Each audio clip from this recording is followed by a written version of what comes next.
Hello, everyone, and welcome to the show.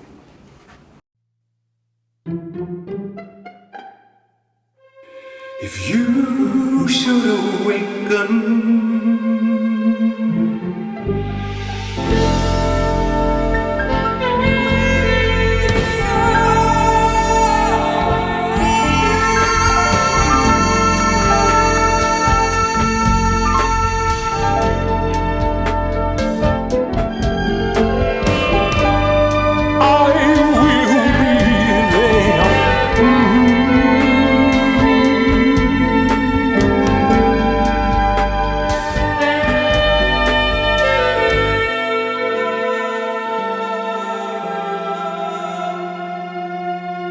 I will be there. I will be there when you wake from your lovely.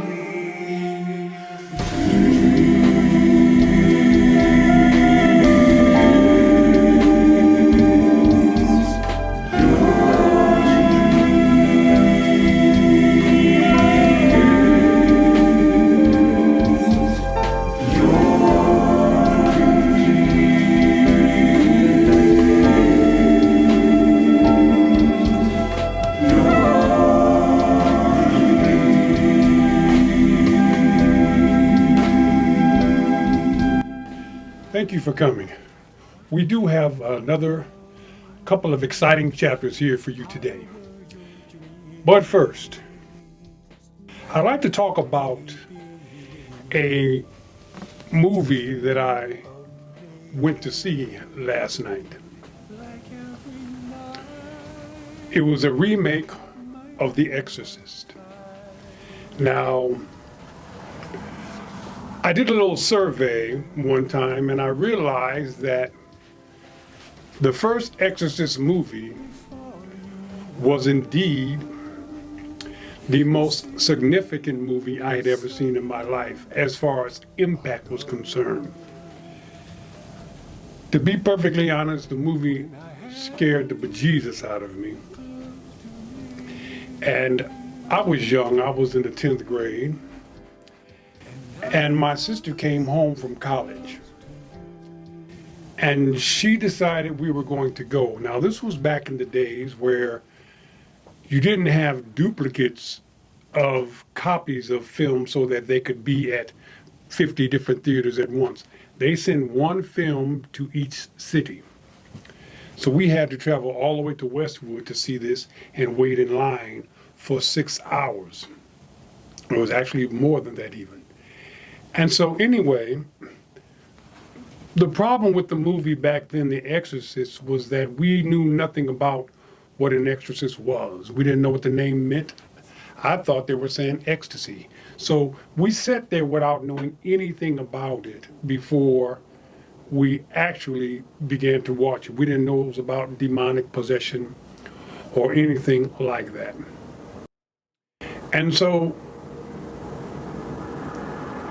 the movie itself was so frightening to us because it was a paradigm shift. And I remember I even stayed up all night. And I believe it was because during that time, we believed that it was entirely possible for a demon to come into your persona, your personality, and take you over. Now, because I do the kind of work that I do now as a spiritualist, I would have to really professionally take into consideration if I believe that as well. And then when you own group homes for developmentally disabled adults, you were very involved with doctors of psychiatry and psychology, and there's appointments and there's names for everything. There was a world-renowned exorcist that I heard about, and he said that even he only sees 3% of the hundreds of people that he's seen has actually been really diagnosed was with some kind of demonic possession. So given this whole thing thought, I believe that demonic possession is not really something that comes in and takes over your body. Basically, you can be influenced by demonic spirits that will cause your already spirit to act up. I know human beings that are 100 times worse than these demons that you see on TV. This whole world is based on fear. We fear everything. They make sure that we fear as much things as we possibly can, because that's how a society will maintain control over you, by the amount of fear that you possess. So, from my professional opinion, I don't believe that your spirit will allow another spirit to jump in and take over without there being a serious psychological diagnosis of schizophrenia. Schizophrenia is the worst thing I believe that can happen to a person, because I have worked and I have lived with clients that were schizophrenic. Schizophrenia is like living in a nightmare that you cannot get out of. And not only is there one spirit inside of you, there are several, and they all just are in control of you. You are not in control of them. Now that is a scientific psychological diagnosis. I've seen it, I know what it is. But as far as a demonic, let me explain something to you about the devil. We're talking about Lucifer, the archangel. He was one of the first creations of the Creator. And they have long since been held to sort of rumors and mythological type things that they've done. But trust me on this, a being that can tell the past, present, and future is not going to do a lot of the things that these so-called movie demons do. It's just not, it's not important enough. They do very important things because they are very important beings. The Bible itself did not have it correct when it said Lucifer is fighting with God. Lucifer is not fighting with the creator of the universe. So whatever Lucifer is fighting, you should know by that fact that he thinks he could compete with that. It is not the creator of the universe. The creator of the universe is non-mess-withable, which means you cannot mess with that. It is something that permeates within everything. It's a part of everything. You can't outthink it. You can't outdo it. And we're going to find out later on that this whole system is basically run by a computer operator.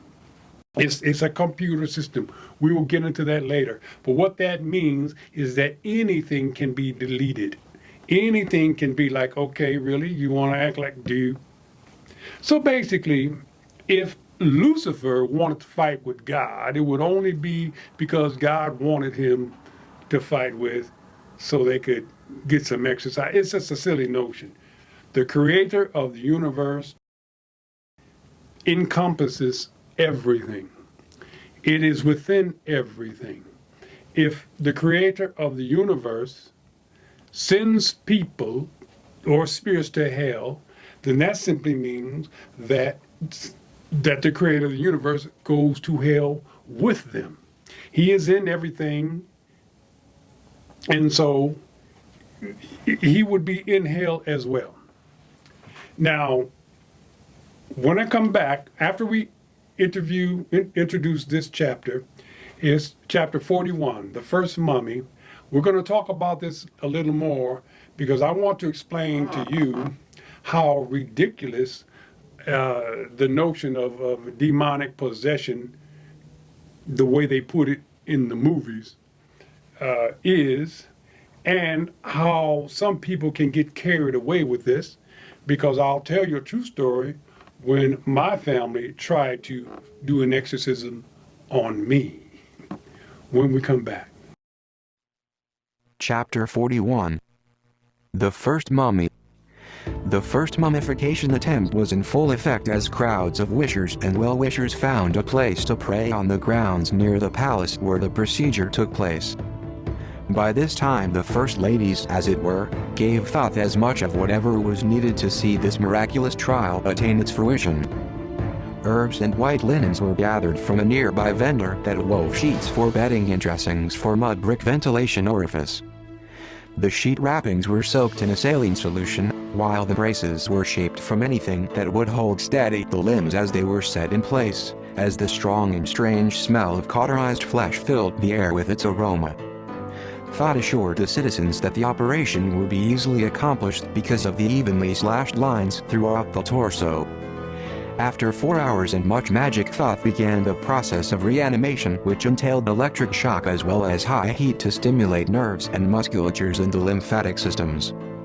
Massive amounts of donor blood was also needed from mostly Neanderthal plasma that was most common in the humans at the time. The amazing Thoth would indeed bring back to life Osiris within minutes of the electric shock treatments, as his color, then his heartbeat, then his pulse resumed. Word spread like roaring floods throughout Egypt that the first king of the entire world's life had been restored. It was thought that he had been made better than before, by way of a special donation from a widow of an extremely endowed brick mason who had just a few hours before fallen to his death. In fact, this aspect of the story became quite legendary as extraordinarily large phallus-shaped obelisks began popping up, forgive the expression, all over the globe. In Rome, Italy, the late Ran obelisk is the tallest, while the Heliopolis obelisk adorns Cairo in Egypt and remains the oldest to remain erect. In Egypt there are 8. In France there is but 1. In Israel there is 1, while in Italy there are 13, including the one in the Vatican City. In Poland there is 1. In Turkey there is 1, while in the United Kingdom there are 4. In Washington, D.C., the capital city of Northern America, the Washington Monument stands tall, near the Jefferson Memorial, while in sight of both the Franklin Roosevelt and Abraham Lincoln memorials.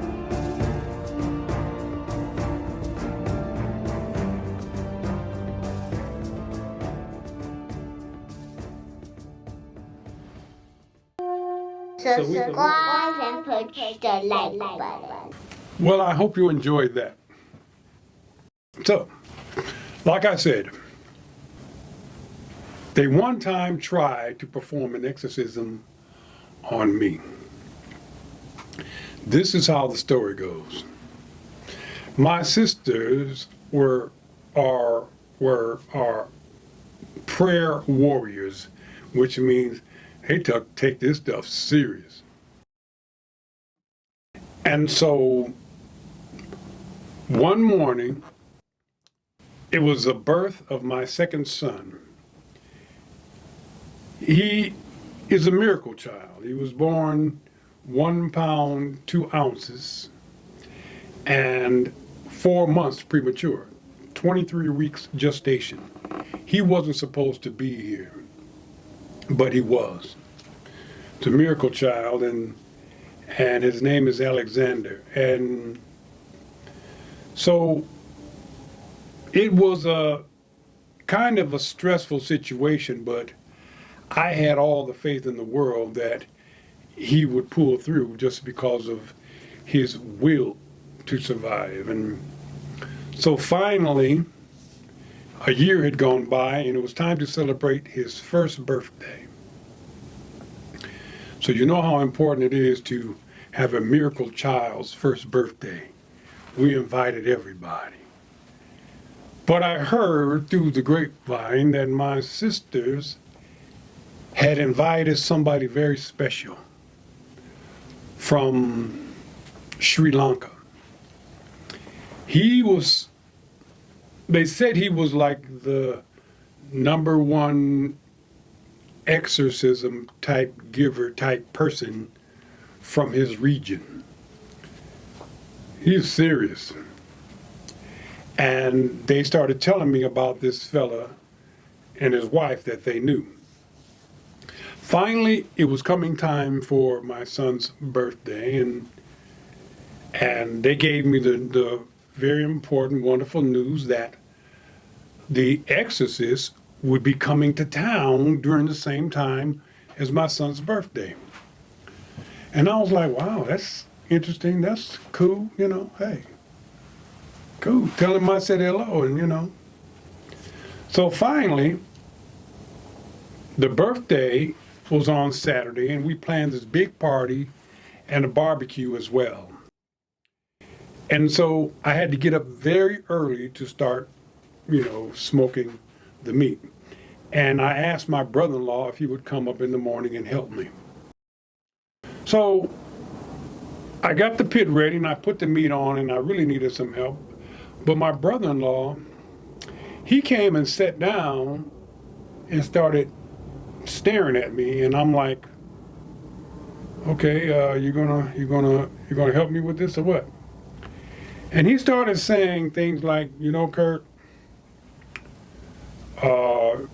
you are not supposed to have a child out of wedlock. And I said, okay, don't have a child out of wedlock. And I'm kind of like, why are you bringing this up now? I mean, it was my son's birthday party. And instead of helping me barbecue, he continued to talk about this out of wedlock thing about, and I'm not supposed to have this. I shouldn't be,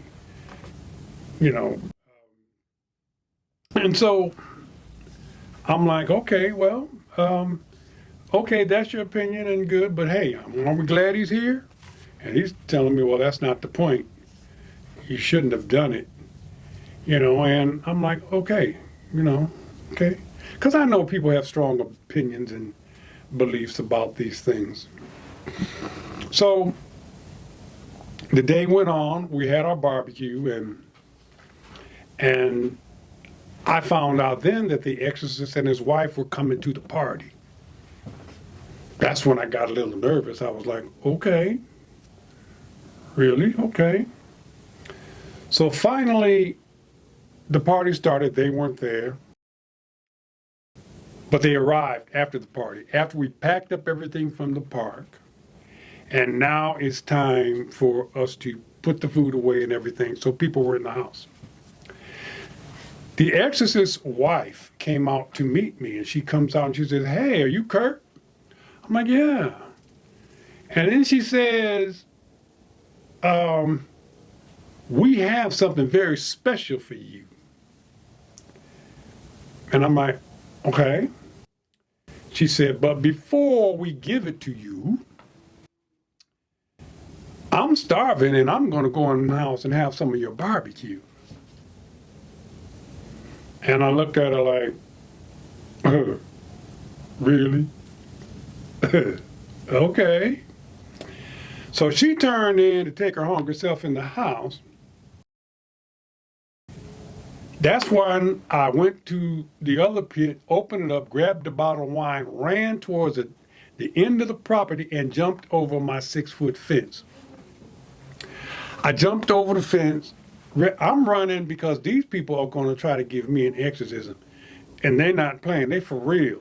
And so I ran up the alley, around the corner, all the way around the block. I was on it. I was huffing and puffing because I knew my cousins were having a barbecue up at their house, and they had about 30 or 40 people at their barbecue. I come running into their barbecue. I'm huffing and puffing. I said, they're like, Kurt, what's the matter? The police after you? I said, no, they down there. Who's down there? They down. They trying to give me an exorcism. Them people looked at me like they could not believe. they could not believe that there were people down there trying to give me an exorcism. I'm like, go look, go check. And so they went outside. By this time, my people were looking for me. I mean, they had somebody posted in the front. They had somebody walk all the way up to the block and looking this way. They had somebody down there. And I'm sitting in this backyard going, oh, I'm not going. And you know, there's always one person sitting there staring at you. I'll never forget Valerie Graves. We went to high school together, and she's just standing there looking at me with this look on her face. And I'm like, what's the matter with you? You always got that one person. She's like, you need to go back. I'm like, really? Really, I'm supposed to go back and get the exorcism? And so anyway, to make a long story short, I waited till everybody left, and then I went in the house and went to bed. And I haven't needed an exorcism since. So I say all that to say, some people take this stuff too serious. And I say that because I have seen worse human beings than I've seen the devil on television. You know, the devil just seems like he has a bad attitude, and so this is what we're here to.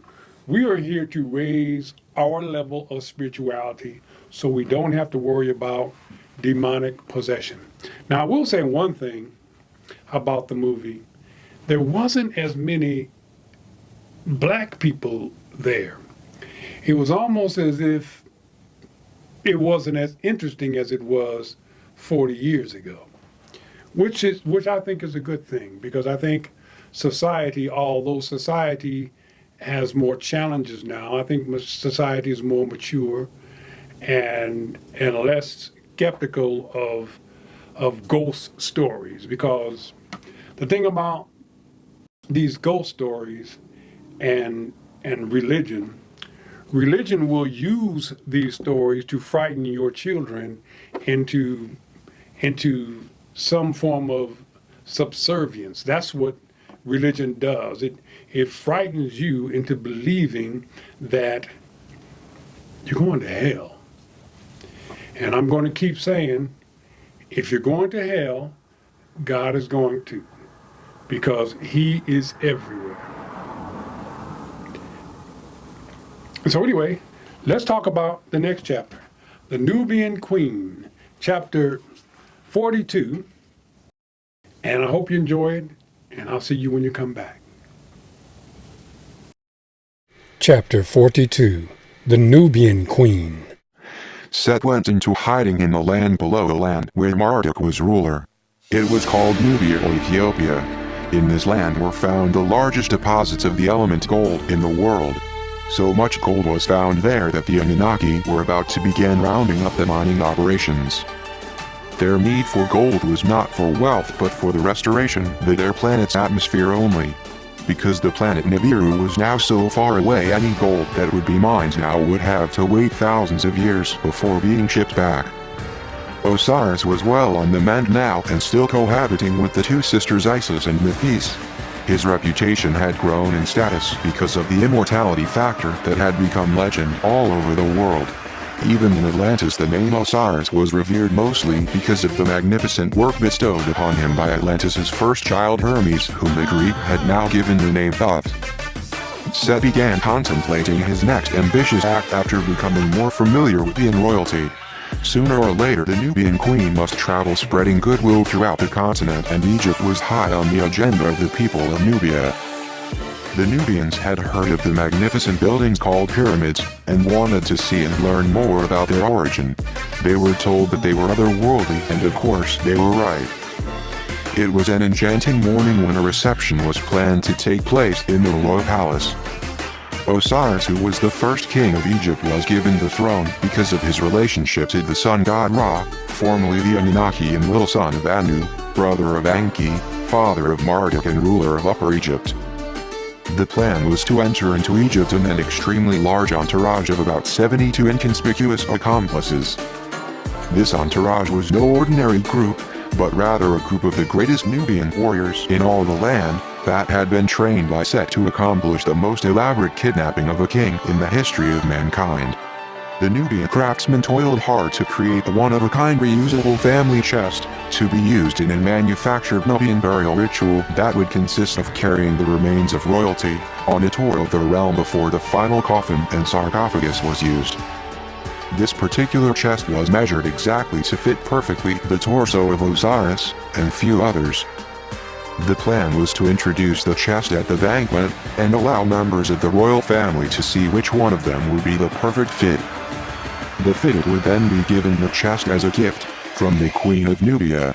All they need to do was to make sure that Osiris was the first man to enter into said chest. After Osiris enters the chest, the accomplices would quickly reveal themselves, sealing Osiris within. The splendor and pageantry of the event was overwhelming, even for Egypt, as the Egyptians were well known for holding the most elaborate events in the region. After a series of introductions, the Nubian Queen sat while the entertainment was served just before the feast, which consisted of lamb and other various meats and fruits and spirits and entertainment. It was then time for the fitting, as all were excited as they unveiled and beheld the elaborate chest. All in attendance gasped in astonishment, as they gazed upon the chest that was adorned with a variety of extremely cheap and odd-looking yet ornately placed pieces of ordinary things. The chest was indeed hideous, and just the way Set, who sat in humor, wanted it to look as he laid in wait outside the city. So unappealing was the chest that few even wanted to enter it, much less attempt to appear in earnest appreciation of the hideous thing. Yet the pretentious Osiris smiled and gestured his appreciation as he volunteered to be the first to enter.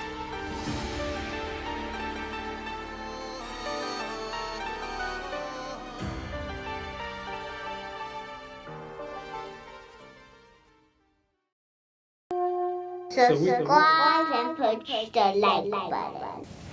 Welcome back, everyone. I hope you enjoyed that. We're almost halfway through. We're a little past halfway through, and I'm sure it's going to get more. It's going to be better, and the whole system, the whole book aspect of all this will come into focus when we get towards the end, and then we'll be moving on to our serious business of why we're here, raising the spirituality of people. Thank you for coming, and I love everybody. Don't forget to press the like button, and we'll see you on the next one. I'll be there when you wait for your love. Your dreams.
Subscribe and push the like button.